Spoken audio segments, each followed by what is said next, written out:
गुरु ब्रह्मा गुरु विष्णु गुरुदेवो महेश्वर गुरु साक्षात परब्रह्म तस्मै श्री गुरुवे नमः। ओम भवताप प्रणाशिन्ने आनंद घनमूर्तये ज्ञान भक्ति प्रदायिन्ने मातस्तुभ्यं नमो नमः।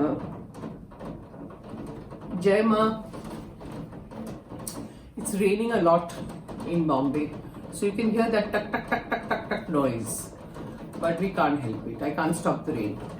So I hope it doesn't disturb too much.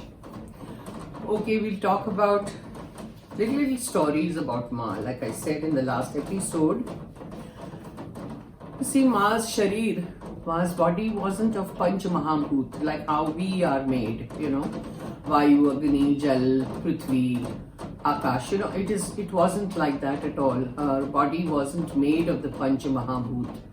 So, you know, if you look at it, how can if you say Ma has a body, like a Panch Mahabhut body, how could she be on 3 grains of rice over a period of 6 months or something? You know, sometimes she would have 1 grain of rice. Sometimes she would have 2 grains and sometimes 3 grains. It went on for 6 months. It's not possible to do that. And sometimes, like I remember a devotee was very keen, you know, after she finished this period of, you know, just being on 3 grains of rice. When that period was over, a devotee was very keen that Ma should take bhog from his hands, you know, in his house, wherever he was. Ma never entered anybody's house, but wherever he had arranged the bhog. So he told Ma आप मेरे यहाँ ये और भोग ग्रहण कीजिए ये वो. He was insisting a lot. Okay, so like I had said in the earlier episode also, that never insist on anything with Ma, you know. don't go against what she wants to do. But this fellow didn't know, so he was insisting.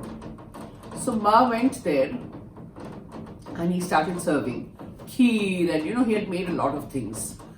So he went on serving and serving and serving, and Ma went on eating. And he had made the bhog for a lot of people. You know, he had invited a lot of people. And Ma ate up everything of everybody, you know. So whatever food was cooked, Ma just went on eating and eating. Ma never ate with her own hands. Somebody had to feed her, otherwise she would not eat, you know. She would say, this body doesn't need anything. So Ma never had a bath. I've never seen her having a bath. Ma never brushed her teeth. I've not seen that. By herself. If somebody did it, it's fine.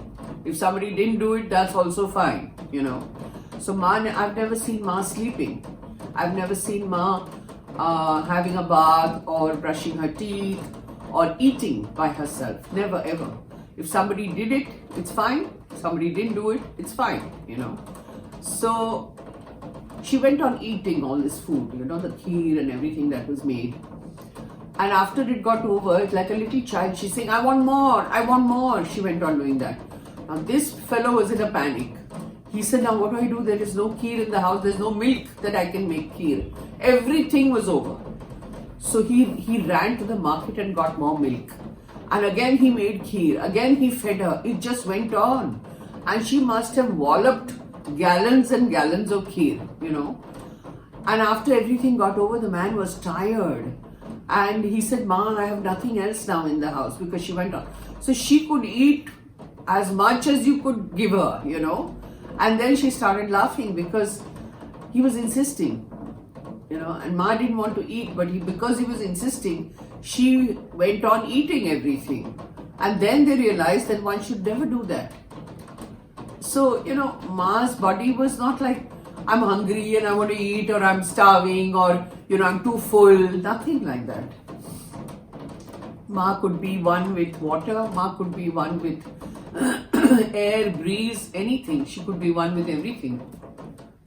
Now, there was a time when a devotee went to Ma and asked her a question.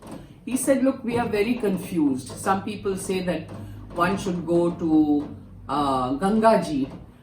It's a holy river for benediction and, you know, पवित्र होने के लिए या आशीर्वाद पाने के लिए गंगा जी में जाना चाहिए. कोई कहता है यमुना जी में जाना चाहिए और कोई कहता है नर्मदा जी में जाना है.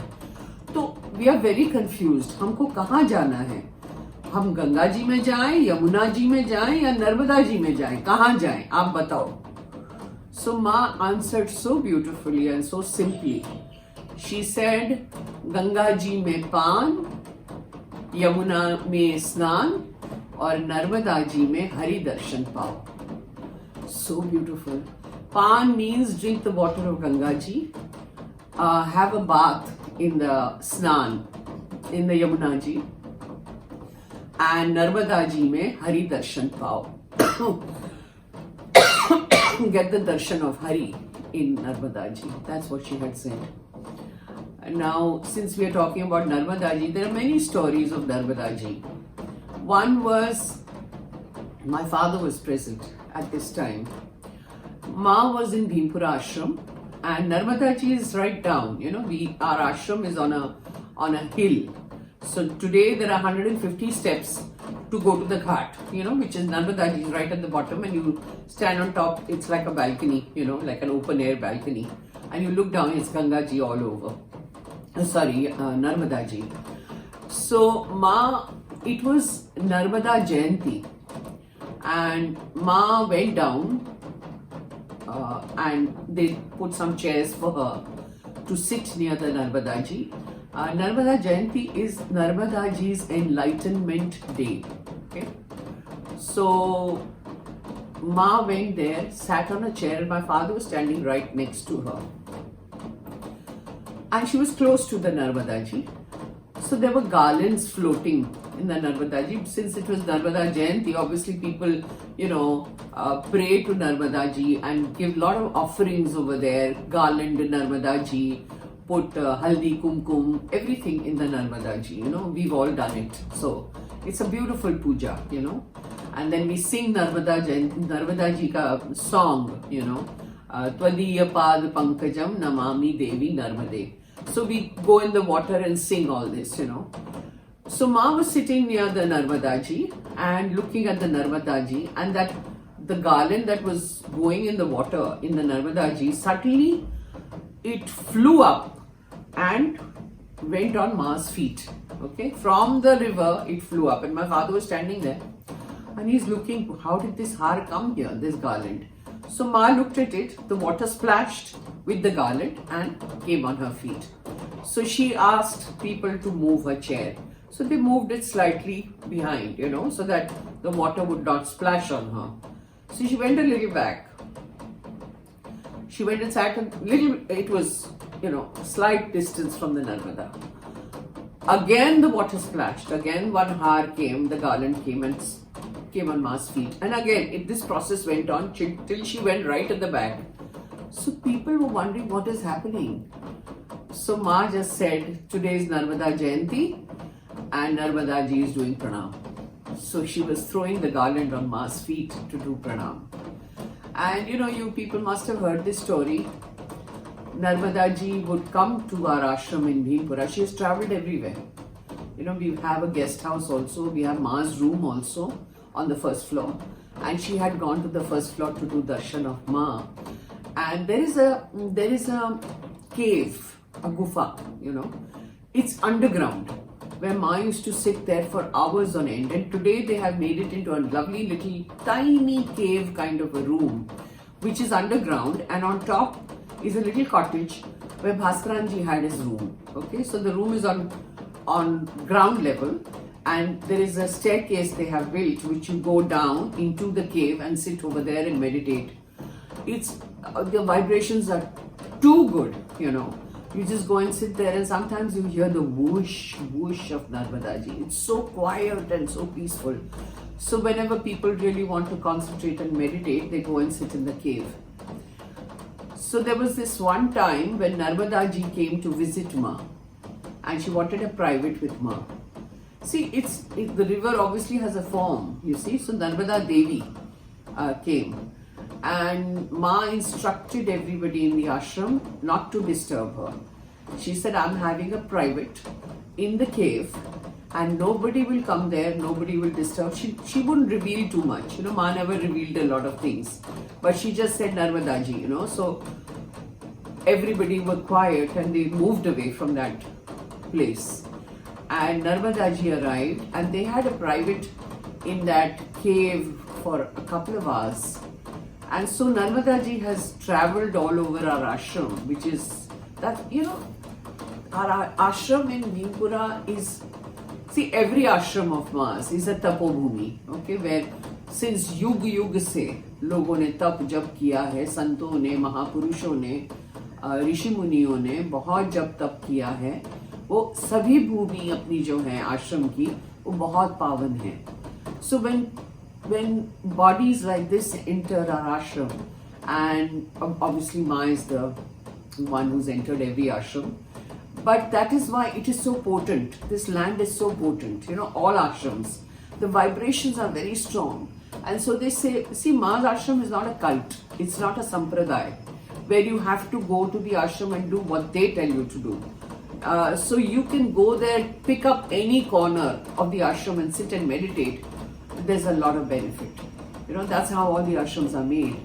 So she had a private over there with Ma, and we are aware of it.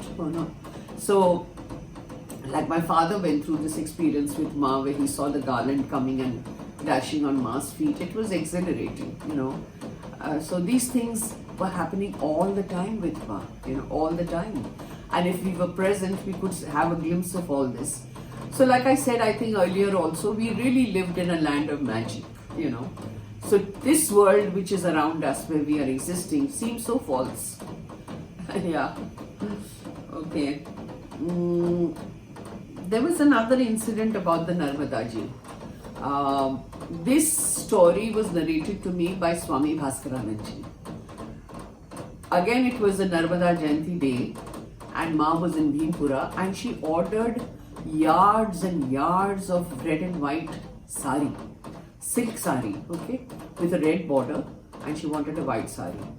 So she ordered it, and there were so many devotees coming and going, So there was somebody who was in the cloth business, and he said, I will make this by the yards, with the whole roll.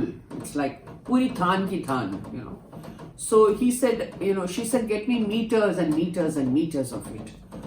It was so difficult to carry, but the whole thing came in a truck or a tempo or whatever.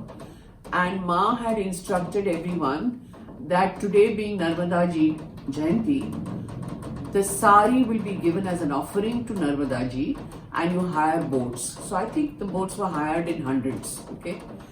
And as long as your drishti went, jahan tak drishti jaye, your gaze, on the Narmada ji, this sari was draped.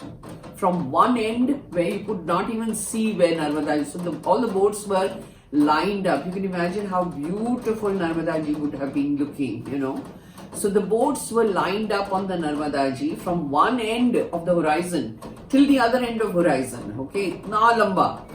And the sari was opened up from the than. So one boat was opening it, the other boat they were passing on, third, fourth, fifth. It went on till hundreds of boats, and you could see the entire sari all together, and the boats were traveling, okay. And then they draped, the Ma was in one of the boats which was in the center, and they were draping the sari on the Narmada ji, and candles were lit in the boat because it was evening time. Candles were lit in the boat. You can imagine the scenario. You can imagine the glory of all this, the magnificence of all this. And Ma doing it and giving an offering to Narmada ji. Isn't it amazing? A land of gods, and people are present there. So the sari was draped all throughout, and when Bhaskaran ji was telling me this, he was also exhilarated because he was present at that time. And he said it was a sight to watch what Ma was doing, offering to Narmada ji. So that I thought I'll tell you. I think that's all for today. And then we will continue with some other, things about Ma and how, how different entities came to Ma. People have done black magic on Ma. That also I'll tell you. Maybe in the next episode. Okay. Jai Ma. Om Bhavatapa Pranashinne Ananda Ghanamurtaye Jnana Bhakti Pradayinne Matastubhyam Namo Namaha. Jai Ma, Jai Ma, Jai Ma.